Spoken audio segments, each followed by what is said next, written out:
जय हिंद दोस्तों, क्या हाल है। तो दोस्तों, जब आप मोबाइल लेने जाते हैं या फिर कंप्यूटर या फिर लैपटॉप तो देखते हैं कि इसमें कितनी रैम आती है।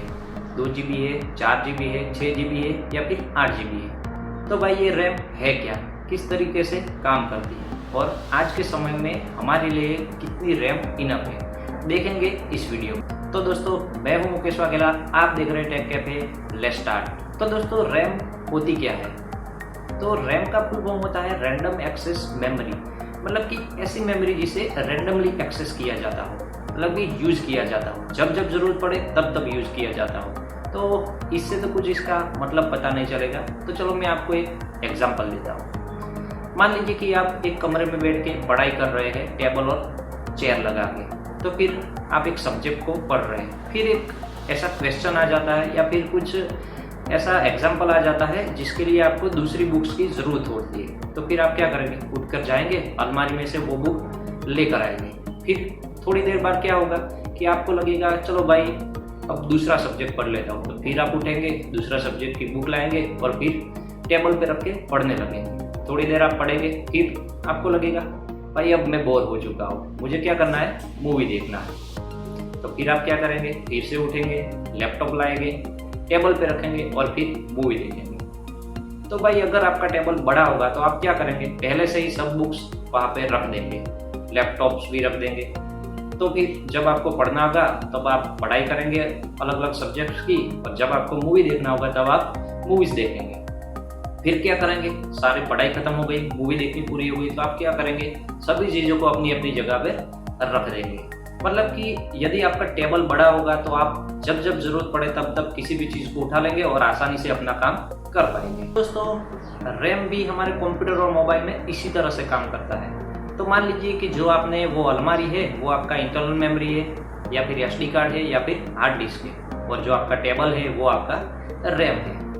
तो दोस्तों, रैम बहुत ही सुपर फास्ट मेमोरी है। तो रैम बनाने का खर्च उस डिवाइस की इंटरनल मेमोरी के खर्च के बराबर होती है। हम अपनी पेन ड्राइव या फिर हार्ड डिस्क को रैम की स्पीड से कंपेयर नहीं कर सकते हैं। तो रैम का काम क्या है दोस्तों, कि जो CPU को इंफॉर्मेशन चाहिए या फिर हमारे मोबाइल के अंदर प्रोसेसर को जो इंफॉर्मेशन चाहिए वो इंफॉर्मेशन को जल्द से जल्द उस तक पहुंचाना, ये रैम का काम है। उसमें क्या होता है दोस्तों कि मान लीजिए आपने कोई गेम या फिर एप्लीकेशन इंस्टॉल की है।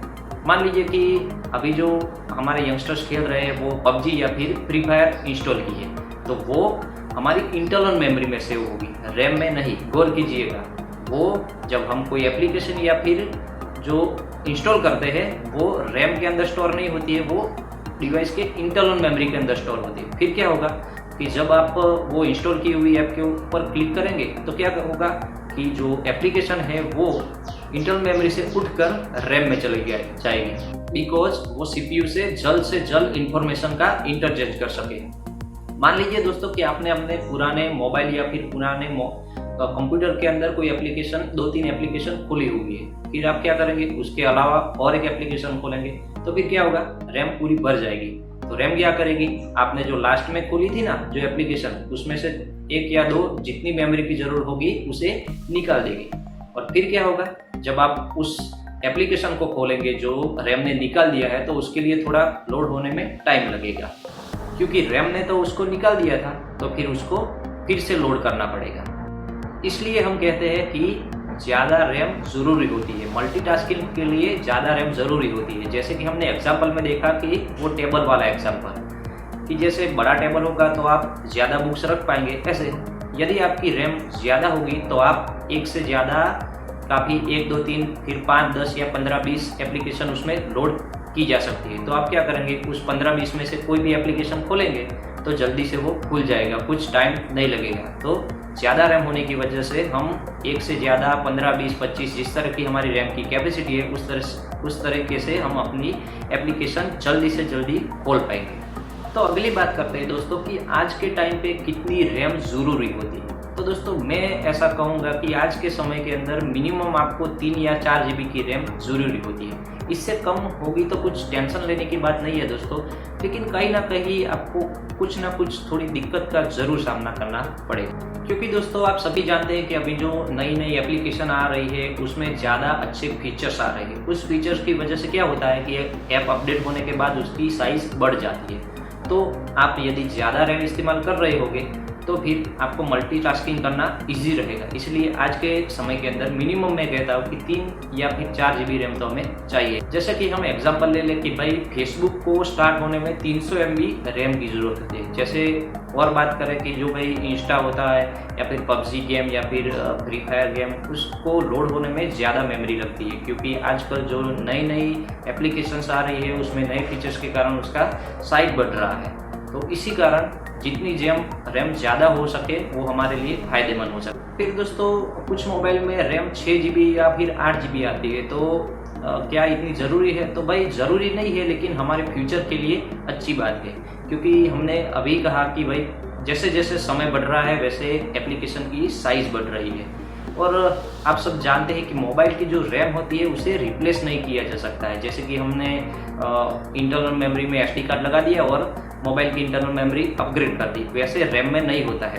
कंप्यूटर और लैपटॉप के अंदर रैम को अपग्रेड किया जा सकता है, लेकिन मोबाइल के अंदर उसको कभी अपग्रेड नहीं किया जा सकता। तो दोस्तों कुछ लोग कहते हैं कि भाई यदि आपने अपने मोबाइल को रूट कर दिया है तो रैम बढ़ाई जा सकती है। बिल्कुल नहीं दोस्तों, ऐसे बिल्कुल रैम बढ़ाई नहीं जा सकती। कुछ एप्लीकेशन ऐसे आते हैं कि जो हमारी मोबाइल की इंटरनल मेमोरी होती है उसको रैम में कन्वर्ट कर देते हैं। पर दोस्तों मैंने पहले ही कहा था ना कि रैम हमारे इंटरनल मेमोरी और SD कार्ड से कई ज़्यादा फास्ट होती है, मतलब कि उनकी जो स्पीड होती है उसका कंपैरिजन हम कर नहीं सकते हैं। तो क्या होगा कि यदि कोई एप्लीकेशन ने आपके इंटरनल मेमोरी को रैम में कन्वर्ट कर दिया है, फिर मोबाइल जब उस जो हिस्सा है वो रैम में कन्वर्ट करने वाला उसमें जब एप्लीकेशन लोड करता है तो क्या होता है कि आपका मोबाइल स्लो हो जाता है। कंप्यूटर में भी पेन ड्राइव को हम रैम की तरह इस्तेमाल कर सकते हैं दोस्तों, पर ये टेम्पररी उपाय है, हम उसे रोज़ यूज़ नहीं कर सकते। फिर बात आती है दोस्तों कि रैम की स्पीड भी हमारे लिए बहुत मायने रखती है। आपने सुना होगा कि प्रोसेसर की जब बात करते हैं लोग तो बात करते हैं भाई कि ये 1.8 गीगाहर्ट्ज़ पे चलता है, 2.3 गीगाहर्ट्ज़ पे चलता है। वैसे ही रैम भी फ्रीक्वेंसी पे चलता है, उसकी भी एक स्पीड होती है। जितनी ज़्यादा फ्रीक्वेंसी होगी उतनी वो रैम फास्ट हो सकती है। तो दोस्तों ज़्यादा रैम वाला फ़ोन लेना कोई गलत बात नहीं है, ऊपर से वो आगे आपके काम आ सकता है, क्योंकि जैसे जैसे समय बढ़ रहा है एप्लीकेशन की साइज़ बढ़ रही है। इसलिए अगर आपने ज़्यादा रैम वाला फ़ोन लिया है तो कोई चिंता की बात नहीं है, वो आपके फ्यूचर के लिए काम आ सकता है। तो फिलहाल वीडियो में इतना ही दोस्तों। मुझे उम्मीद है कि ये वीडियो आपको पसंद आया होगा। यदि आपको ये वीडियो पसंद आया है तो ये ज्ञान की बातें आप शेयर कीजिए, वीडियो को लाइक कीजिए और चैनल को सब्सक्राइब कीजिए। मिलते हैं अगले वीडियो में, तब तक के लिए जय हिंद, वंदे मातरम।